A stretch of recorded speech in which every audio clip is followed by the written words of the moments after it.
Yeah, this is a good image. This is a darn good image. You do some pretty good stuff, Michael. You really do. Interesting stuff. I think you got a pretty good eye for composition. You definitely know your way around the camera, standing behind the camera.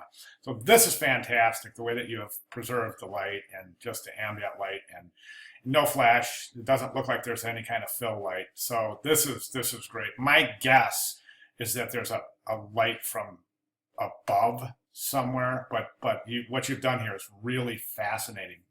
So the quintessence of creativity, or the quintessence of this particular artist in his depiction of being creative, is really super interesting. I think it says a lot about him that the words in his hands are coming from the dark, but you've chosen to include the face. So that's really cool. It's a good shot. My one recommendation, and I see that quintessence of creativity in this.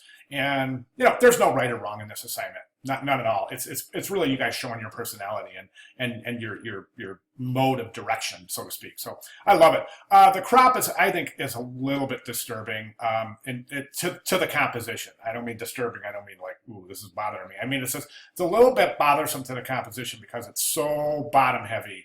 And the reason it's bottom heavy is because there's negative space, and in black negative space it has a lot of visual weight. So I'm going to say something like, oh, I won't let me do that. I'm going to say something like, watch my cursor. Well, here, let's just use the bottom of the screen.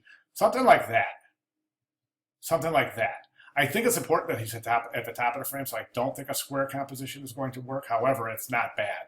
But maybe something like that instead of having that big, bulky, blocky area at the bottom. All right. Or you could even go more of a horizontal orientation, and I think that's neat. That's cool, because what that does is it reinforces the word creative, and it almost forces the eye along that horizontal plane, whereas this is the word creative is not the central the central action in the image, so to speak. Here it is. So you might go with a horizontal composition on your crop here, but fantastic job. Love it. Really good job. If you have any questions, give me a holler. Thanks very much for sharing.